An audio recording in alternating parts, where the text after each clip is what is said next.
जय श्री राधे मित्रों, श्री सीताराम। आशा है आप अच्छे होंगे ईश्वर कृपा से, और हम भी बहुत आनंद मंगल में हैं। इस वीडियो के माध्यम से हम आपके लिए लेकर आए हैं भगवत गीता अध्याय 9 श्लोक संख्या 3। यो माम जम नदी चाबेति लोक महेश्वरम असम्मूढ़ा सामृत्येषु सर्व पापै प्रमुच्यते। अर्थात भगवान श्री कृष्ण अर्जुन से कहते हैं, जो मुझे अजन्मा, अनादि और समस्त लोगों के स्वामी के रूप में जानता है, मनुष्यों में केवल वही मोह रहित और समस्त पापों से मुक्त होता है। अर्थात बहुत सुंदर इसका अर्थ है कि जो भी मनुष्य मुझे अजन्मा समझेगा, जो मनुष्य मुझे समस्त लोगों के स्वामी के रूप में जानेगा, मनुष्यों में वही मनुष्य मोह रहित होकर के मुझे प्राप्त कर लेगा और मैं उसे समस्त पापों से मुक्त कर दूंगा। अर्थात मनुष्य को चाहिए कि भगवान श्री कृष्ण को सामान्य मनुष्य न समझे। पहले भी यह बात कह चुके हैं कि केवल मूर्ख व्यक्ति ही उन्हें मनुष्य मानता है। विभिन्न प्रकार से कहा गया है, जो व्यक्ति मूर्ख नहीं है, जो भगवान के स्वरूप को ठीक से समझ सकता है, वह समस्त पाप कर्मों से मुक्त है। यदि कृष्ण देव की पुत्र रूप में विख्यात है, तो फिर अजन्मा कैसे हो सकते हैं? इसकी व्याख्या श्रीमद् भागवत में भी की गई है। जब वे देवकी तथा वसुदेव के समक्ष प्रकट हुए, तो वे सामान्य शिशु की तरह नहीं जन्मे। वे अपने आदि रूप में प्रकट हुए और फिर एक सामान्य शिशु के रूप में परिणित हो गए। कृष्ण की अध्यक्षता में जो भी कर्म किया जाता है वह दिव्य है। वह शुभ या अशुभ फलों से दूषित नहीं होता। इस जगत में शुभ या अशुभ वस्तुओं का बोध बहुत कुछ मनोधर्म है, क्योंकि इस संसार में कुछ भी शुभ नहीं है। प्रत्येक वस्तु अशुभ है, क्योंकि प्रकृति स्वयं भी अशुभ है। इसे शुभ मानने की कल्पना मात्र करते हैं। वास्तविक मंगल तो पूर्ण भक्ति और सेवा भाव से युक्त श्री कृष्ण भावना अमृत पर ही निर्भर करता है। यदि मनुष्य तनिक भी चाहते हैं कि हमारे कर्म शुभ हों, तो हमें परमेश्वर की आज्ञा से कर्म करना चाहिए। ऐसी आज्ञा श्री मद्भागवत तथा भगवत गीता जैसे शास्त्रों से ही प्रमाणिक गुरु से प्राप्त की जा सकती है। क्योंकि गुरु भगवान का प्रतिनिधि होता है, अतः उसकी आज्ञा परमेश्वर की आज्ञा होती है। गुरु, साधु तथा शास्त्र एक ही प्रकार की आज्ञा देते हैं। इन तीनों स्रोतों में कोई विरोध नहीं होता है।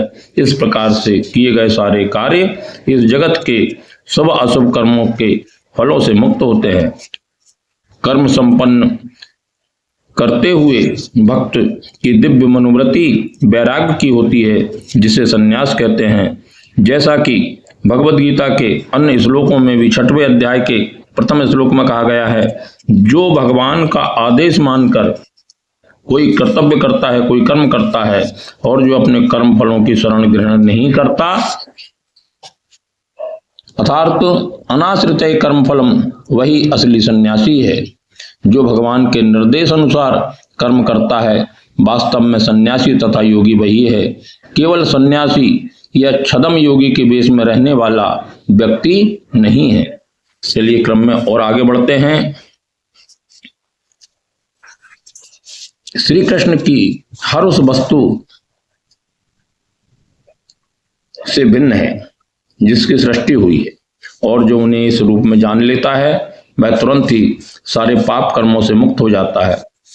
परमेश्वर का ज्ञान प्राप्त करने के लिए मनुष्य को समस्त पाप कर्मों से मुक्त होना चाहिए। जैसा कि भगवत गीता में कहा गया है कि उन्हें केवल भक्ति के द्वारा जाना जा सकता है, किसी अन्य साधन से नहीं जाना जा सकता। भगवान श्री कृष्ण अजन्मा है, उन्हें अजन्मा कहा गया है।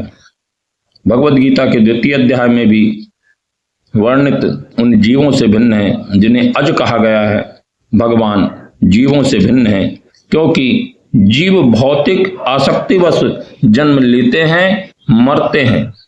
मनुष्य के जन्म लेने का कारण मनुष्य की आसक्ति है। बद्ध जीव अपना शरीर बदलते रहते हैं, किंतु भगवान का शरीर परिवर्तनशील नहीं है। यहाँ तक कि जब वे इस लोक में आते हैं तो भी उसी अजन्मा रूप में आते हैं। इसलिए चौथे अध्याय में भी यह बात कही गई है कि भगवान अपनी अंतरंगा शक्ति के कारण अपराशक्ति के अधीन है नहीं है, अपितु पराशक्ति में रहते हैं। आइए मित्रों, अब आपको हम ले चलते हैं श्लोक संख्या 4 की तरफ। बुद्धिर्ज्ञानम सम्मोह क्षमा सत्यम दमः सच सुखम दुखम भवो भावो भयम चावियेव चा। अर्थात बुद्धि, ज्ञान, संशय तथा मोह से मुक्ति, क्षमा भाव, सत्यता, इंद्रिय निग्रह, मन निग्रह, सुख तथा दुख, जन्म मृत्यु, भय अभय, अहिंसा, समता, तुष्टि, तप, दान तथा यश तथा अपयश, जीवों के यह विभिन्न गुण मेरे ही द्वारा उत्पन्न हैं।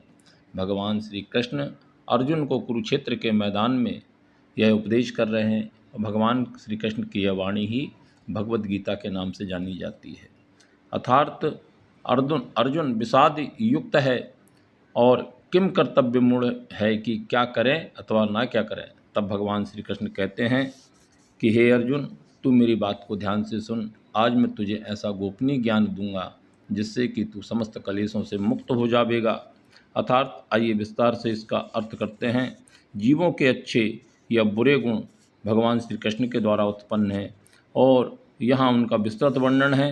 अर्थात बुद्धि का अर्थ है नीर क्षीर विवेक करने वाली शक्ति और ज्ञान का अर्थ है आत्मा तथा पदार्थ को जान लेना।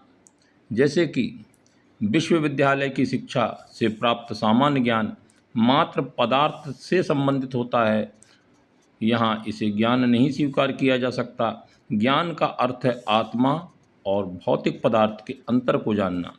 आधुनिक शिक्षा में आत्मा के विषय में कोई ज्ञान नहीं दिया जाता है, केवल भौतिक तत्वों तथा शारीरिक आवश्यकताओं पर ध्यान दिया जाता है। अर्थात फलस्वरूप शैक्षणिक ज्ञान पूर्ण ज्ञान नहीं है। जब तक कि गुरु के द्वारा ज्ञान प्राप्त ना किया जावे। अथा चलिए क्रम में और आगे बढ़ते हैं। असम्मोह अर्थात संशय तथा मोह से मुक्ति तभी प्राप्त हो सकती है जब मनुष्य झिझकता नहीं है और दिव्य दर्शन को समझता है। धीरे धीरे निश्चित रूप से मोह से मुक्त हो जाता है। हर बात को सतर्कता पूर्वक ग्रहण करना चाहिए। आंख मूंद कर कुछ भी स्वीकार नहीं करना चाहिए। क्षमा का अभ्यास करना चाहिए। मनुष्य को सहिष्णु होना चाहिए और दूसरों के छोटे छोटे अपराध क्षमा कर देना चाहिए।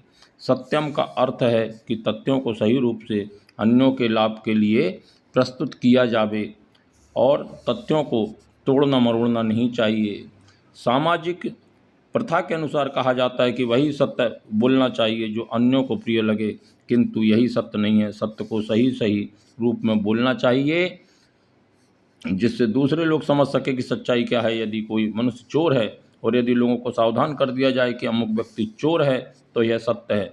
यद्यपि सत्य कभी कभी अप्रिय होता है, किंतु सत्य कहने में संकोच नहीं करना चाहिए। सत्य की मांग है कि तथ्यों को यथार्थ रूप में लोकहित के लिए प्रस्तुत किया जाए। यही सत्य की परिभाषा है। बुद्धिर्ज्ञान सम्मोह क्षमा सत्यम दमः सचे सुखम दुखम भवो